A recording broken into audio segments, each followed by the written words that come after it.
ሌላው አባት ደግሞ አረጋዊ መንፈሳዊ ይባላል። ማን አልኳችሁ?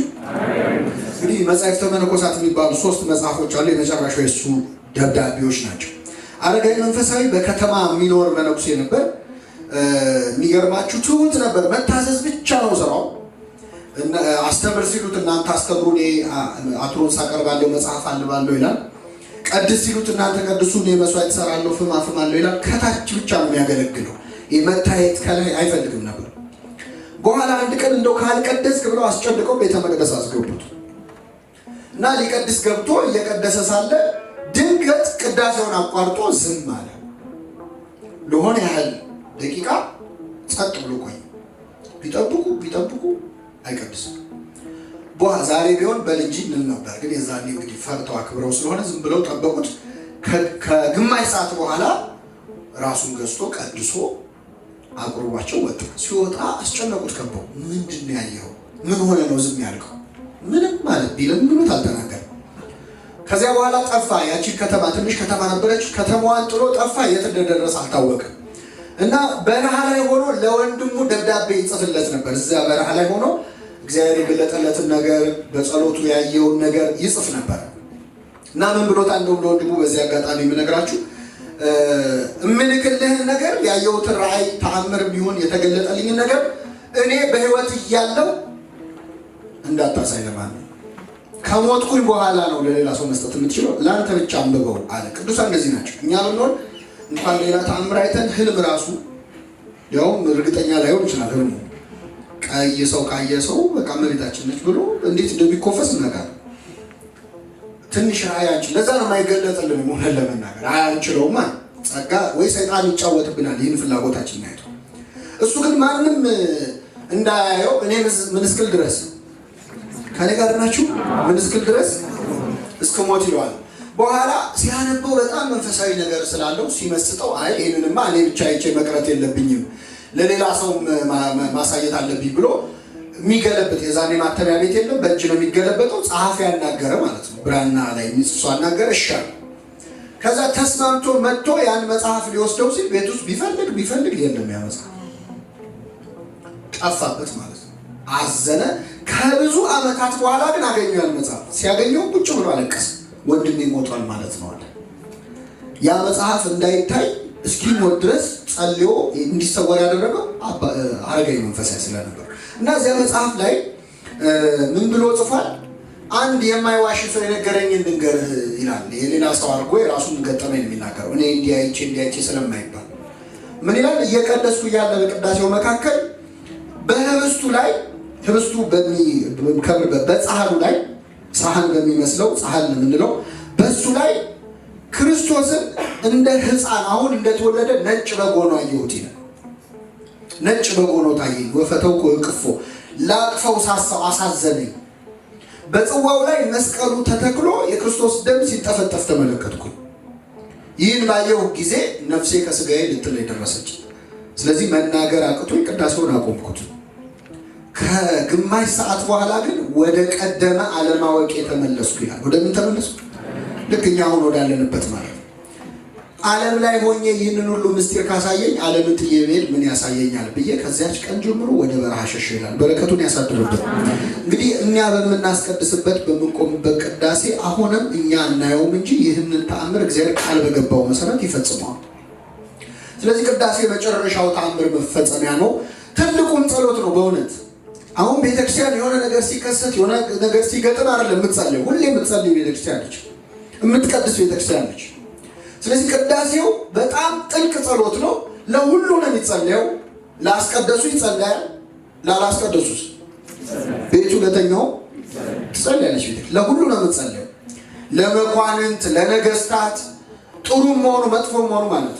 ምክንያቱም ቅዱስ ጳውሎስ ለጢሞቴዎስ ለክርስትና ልጁ ለመኳንንትና ለባለስልጣናት ጸሎት እንዲደረግ እናዛለን ያለው ኔሮን ቄሳር ስልጣን ላይ ያለ ነው። ኔሮን ማለት ሳዲስት የሰው እያሰቃየ የሚደሰት ሰው፣ ሮምን እያቃጠለ በገና የሚመታ ሰው።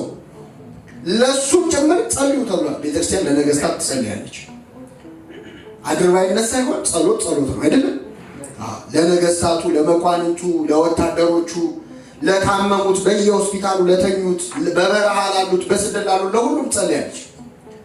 በቅዳሴው ላይ መባውን ለሚሰጡ ሰዎች፣ አስራት በኩራት ለሚወጡ ሰዎች አስራቱን በኩራቱን ቀዳሚያቱን ብዙውንና ጥቂቱን ትላለች። ብዙ ገንዘብ ለሰጡት ትጸልያለች፣ ጥቂት ለሰጡት ትጸልያለች ቤተክርስቲያን። ዘብዙ ወዘህዳጥ ብዙውንና ጥቂቱን፣ ዘህቡ ወዘጋድ በስውርና በግልጥ ነው። በስውር የሚሰጡ ሰዎች አሉ፣ በግልጥ የሚሰጡ አሉ።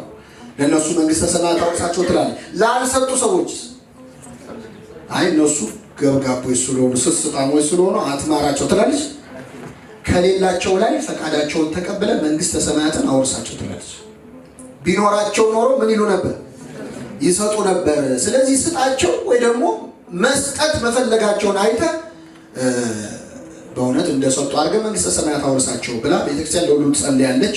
ስርዓተ ቅዳሴ ሁሉን የሚያካትት ጸሎት፣ ሁሉን የሚያካትት ለተሰደዱት፣ ለተቸገሩት። በዚህ በግሪክ ሀገር ምን ተፈጸመ መሰላችሁ? አንድ ሰው ሁለት ሴት ልጆች ነበሩት፣ መንትያ ልጆች። ከኔ ጋር ናችሁ? እና ልጆቹ ወደ ጋብቻ እድሜያቸው ሲደርስ ይድራቸዋል። ከዳራቸው በኋላ አንደኛዋን የዳራት ለገበሬ ነበር፣ ሌላኛይቱን ደግሞ የዳረው ለሸክላ ሰሪ ነበር።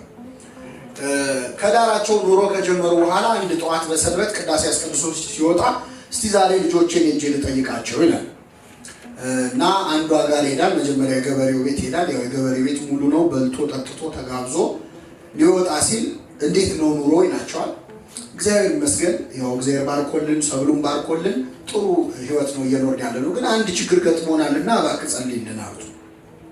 ምን ነው ምን ገጠማችሁ አላቸው። ዝናብ ከዘነበ 1 ወር ሆኖታል እና ዝናብ ቆሟል በሀገራችን። ገበሬ ደግሞ ለመዝራት ምን ያስፈልጋል?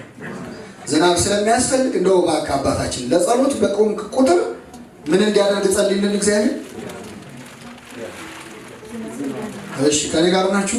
ምን እንዲያደርግ ጸልይልን? ዝናብ እንዲያዘንብ ጸልይልን አሉት። እሺ ብሎ ከሰዓት በኋላ ወደ ሌላኛይቱ ቤት ደግሞ ሄደ። ሌላኛይቱ ያገባችሁ ምንድን ነው አልኳችሁ?